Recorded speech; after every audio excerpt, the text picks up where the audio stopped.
শীত এলেই যশোর অঞ্চলের গ্রামগুলোতে শুরু হয় এক বিশেষ উৎসব। ভোরের কুয়াশার ভেতর খেজুর গাছ থেকে নামানো হয় মিষ্টি রস, আর সেই রস থেকেই তৈরি হয় আমাদের প্রিয় খেজুরের গুড়। আজকে আপনাদেরকে নিয়ে চলেছি যশোর জেলার পায়রা গ্রামে, দেখাবো খেজুরের রস থেকে গুড় বানানোর পুরো প্রক্রিয়া। আসসালামু আলাইকুম, শুভ সকাল। আজকে আমি এখন যে স্থানটাতে দাঁড়িয়ে আছি এটা হচ্ছে বাংলাদেশের দক্ষিণাঞ্চলের যশোর জেলা। এটা অনেক ঐতিহাসিক একটা জেলা যেটা রস বা গুড়ের জন্য বিখ্যাত। তো আমরা এমন একটা জায়গায় দাঁড়িয়ে আছি, আপনারা পাশে দেখতে পাচ্ছেন যে অনেক বিল বা হচ্ছে অনেক জায়গায় পুকুর বলা হয়, বড় পুকুর। এই অঞ্চলগুলোতে ম্যাক্সিমামই হচ্ছে মানুষের কর্মসংস্থানের এই যে গুলো আছে সেগুলো হচ্ছে মাছ চাষ করা। আর এর পাশাপাশি যখন শীতকাল আসে তখন ম্যাক্সিমাম মানুষ এখানে খেজুর গাছগুলো কাটে এবং সেগুলো কাটার পরে তার থেকে রস সংগ্রহ করা হয় এবং ওই রস থেকে গুড় তৈরি করা হয়। সো আমরা একটু আপনাদেরকে দেখাবো যে আসলে কিভাবে রস তৈরি করা হয় এবং কিভাবে সংগ্রহ করা হয় গাছ থেকে রসগুলো, সেগুলো আপনাদেরকে দেখাবো। ধন্যবাদ, চলে আসুন। বাংলাদেশের দক্ষিণ পশ্চিমাঞ্চল, বিশেষ করে যশোর জেলা খেজুরের রস ও গুড়ের জন্য বিখ্যাত। শীত মৌসুম এলেই এখানকার গাছিরা ব্যস্ত হয়ে পড়েন রস সংগ্রহের কাজে। প্রথমে খেজুর গাছের গায়ে বিশেষভাবে কাঠ দেওয়া হয়। এই কাঠ থেকেই ধীরে ধীরে রস বের হয়। এরপর পরিষ্কার ঠিলে, আমাদের ভাষায় যশোর জেলার ভাষায় যেটাকে ঠিলা বলা হয়, যাতে সারা রাত রস জমা হয়। ভোর হওয়ার আগে গাছিরা রস নামান, কারণ সূর্য উঠলে রস নষ্ট হওয়ার আশঙ্কা থাকে।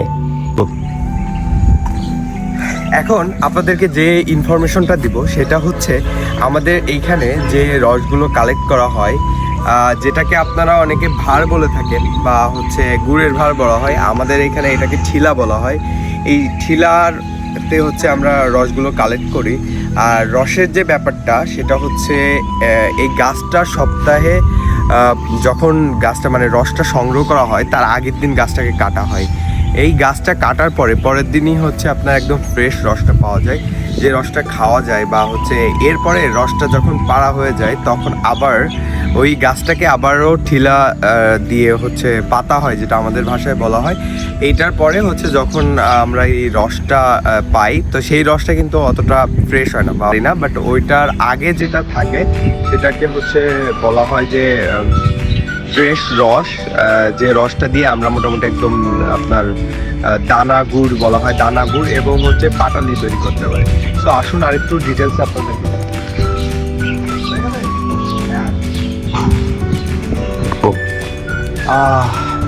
কত সুন্দর একটা ফ্রেশ স্মেল আসতেছে এখান থেকে। আসলে খাঁটি রসের একটা ফ্রেশ একটা স্মেল থাকে।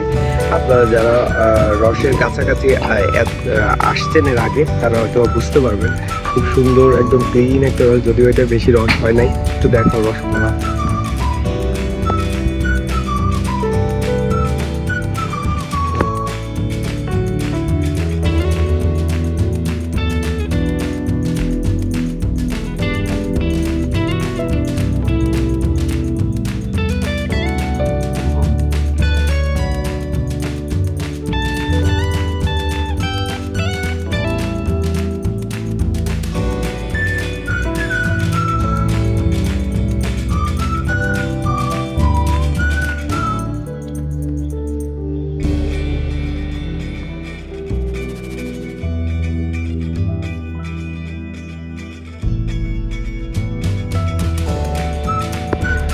একটু আগে আপনাদেরকে যে গাছের রসগুলো আমরা দেখাইছি, আমরাই সেই রসগুলো আবার কালেক্ট করে এখন আমরা হচ্ছে সেই রসটা বাড়িতে নিয়ে আসছি।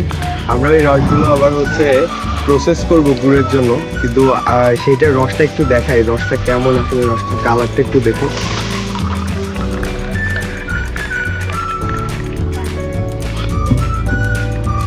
আসলে একদম কালারটা দেখতে বুঝতে পারবেন যে আসলে এই রসটা কি ফ্রেশ না হচ্ছে ভিতরে কোনো মিশ্রিত কিছু পাওয়া গেছে কিনা। একেবারে ফ্রেশ রস এবং কালার দেখলে বোঝা যায়, এবং এর একটা ফ্লেভার আছে, এর স্মেলটা একটু অন্যরকম। তো একদম ফ্রেশ রস দেখালাম। এই জিনিসটাকেই আমরা হচ্ছে আবার এটাকে হচ্ছে গুড়ের জন্য প্রসেস করা হয়। যে জিনিসটা আমরা প্রসেস করি সেটা হচ্ছে তাবাল। ওইটা আমরা আজকে যদিও এটাকে জ্বালাবো না কারণ এটা কম, সো আমরা হচ্ছে একটু দেখাই। ওই যে তাবাল, ওইটাই আমরা হচ্ছে গুড়টাকে রসটাকে কালেক্ট করার পরে ওইটা হচ্ছে কি করা হয়, আগুনে দেওয়া হয়। আগুনে দেওয়ার পরে ওইটা কমার পরে আস্তে আস্তে জ্বালানোর পরে আস্তে আস্তে যখন জ্বালানো হয়, জ্বালানো শেষে এটা গুড়ে রূপান্তরিত হয়। এটাই হচ্ছে প্রসেস। সো আমরা বাকিটুকু দেখাবো, আশা করি ইনশাল্লাহ নেক্সট আপনি দেখতে পাবেন। এবং যদি কেউ ফ্রেশ রস খেতে চান অবশ্যই যশোরে চলে আসবেন।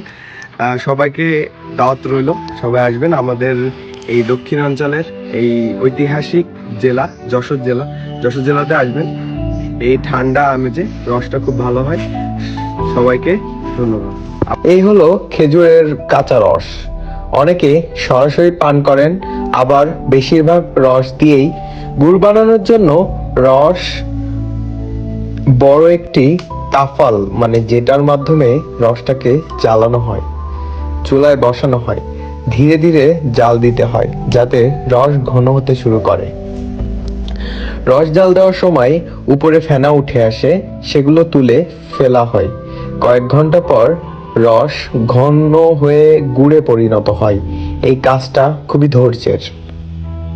রস যখন পুরোপুরি ঘন হয়ে যায় তখন চুলা থেকে নামিয়ে ছাঁচে অর্থাৎ ঠিলাতে, যে পাত্রে রাখা হয়, সেখানে ঢালা হয়। এটাই ছিল খেজুরের যে রস সংগ্রহের পরে একেবারে গুঁড়ো পর্যন্ত প্রসেসটা।